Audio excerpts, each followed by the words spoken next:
Hello and welcome to World Talks here on TVP World. I'm your host, Marie Cato.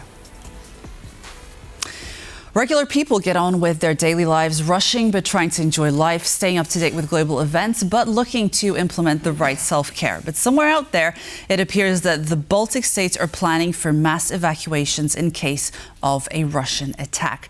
That sounds ominous to say the least. But to tell us more, I'm joined by Louis Wierenga, lecturer in international relations at the Baltic Defense College. Good morning and thank you very much for joining us.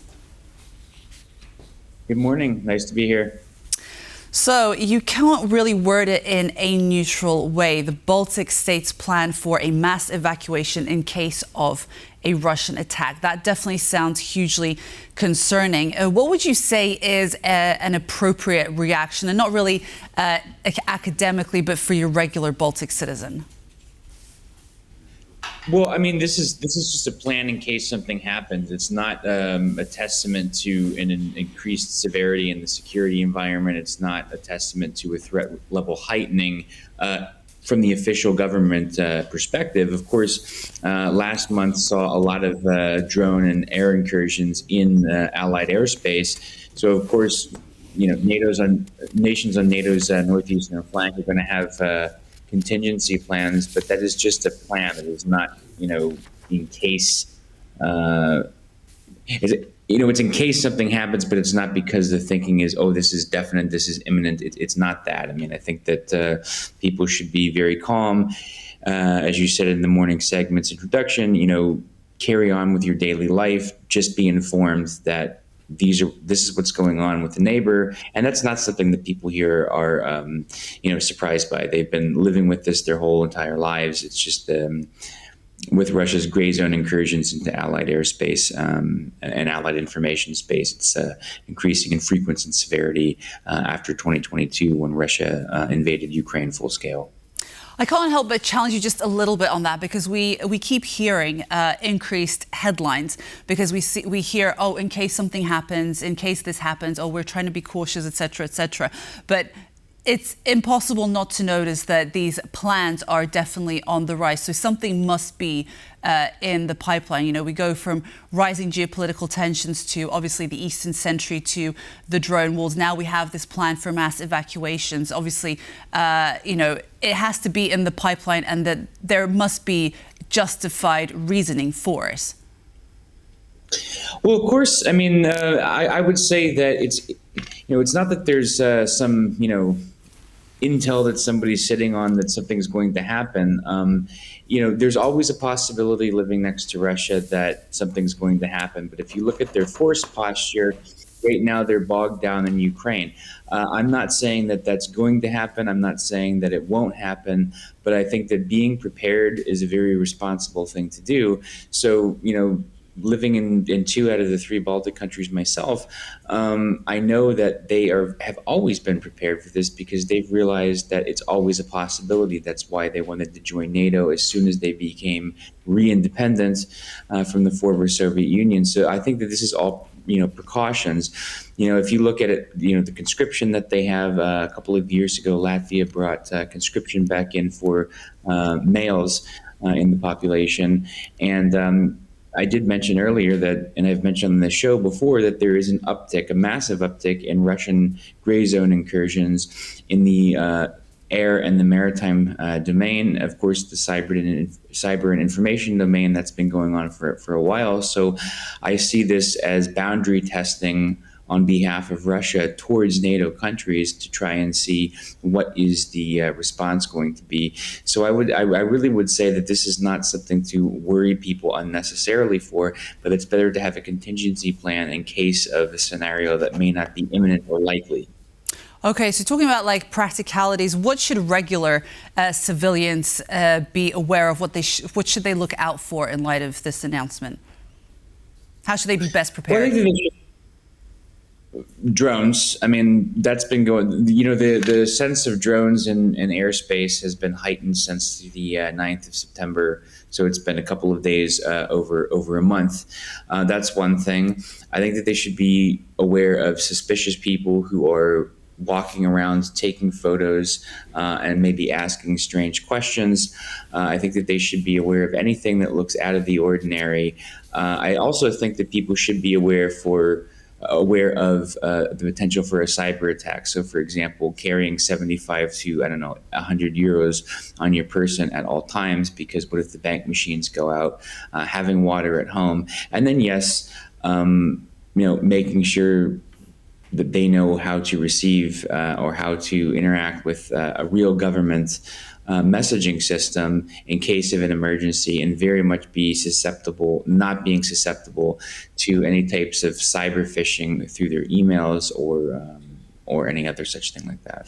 Do you think that the success of these evacuation blueprints is actually dependent on civilians being ready to act?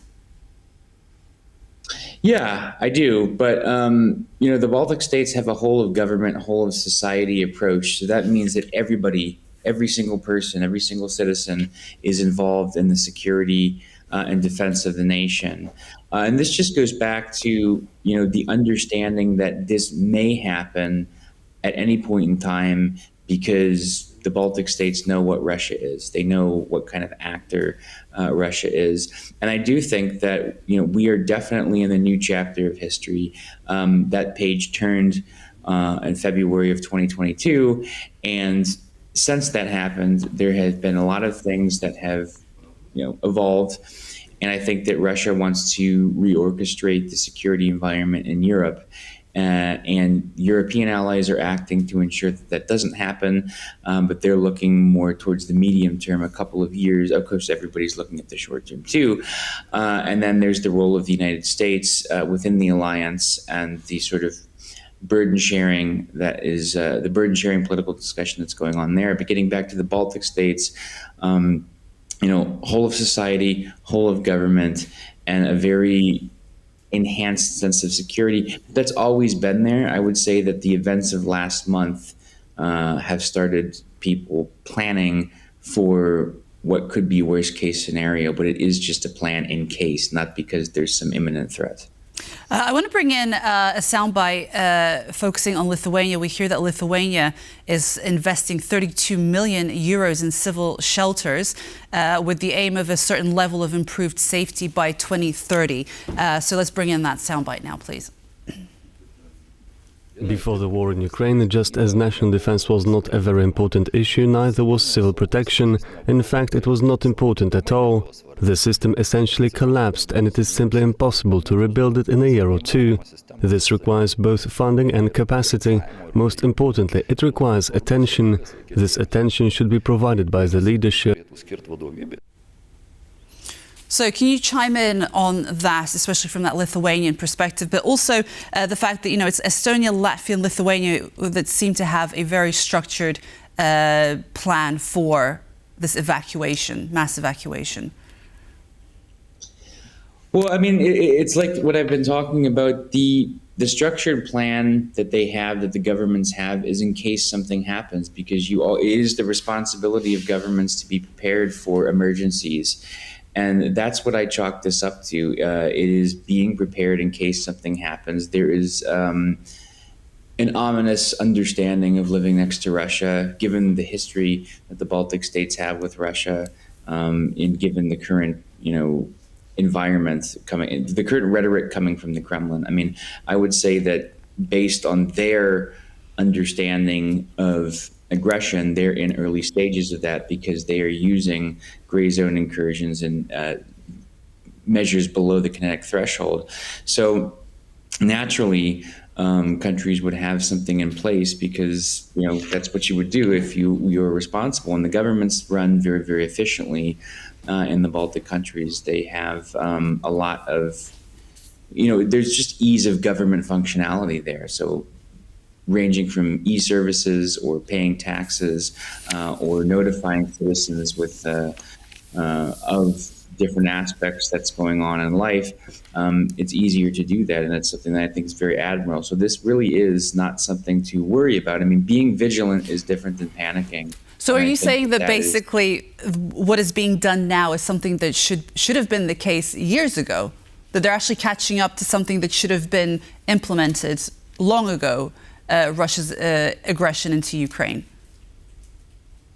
Well, that's the thing. I mean, they could have predicted that. I mean, they have been, talking about this since, 2008 or even before, and weren't listened to. Now that's, not internal. Internally, everybody is not shocked, maybe at the scale and brutality since 2022, but certainly that comes as no surprise. So, the ideal government, the responsive government, living next to a country that's, invading, albeit a non-NATO member, but still another European sovereign country and committing all kinds of war atrocities, while simultaneously upping the ante in different domains, with hybrid attacks. Of course, the right response would be, what can we prepare for if scenario A, B, C, or D, or even E happens? And of course, the expediency here is because of events that have happened, I would say, over the last year, but heightened in September, because before September, it was mostly maritime hybrid threats that are happening, and now it's in the air. So I think that the Russians are testing not just the alliance, but the specific countries in the region's response to multi-domain incursions. Okay, Louis Wierenga, lecturer in international relations at the Baltic Defense College. Thank you so much for joining us today. My pleasure. Thank you very much. And that wraps up World Talks. Thank you so much for being with us, and stay tuned for more on TVP World. Goodbye.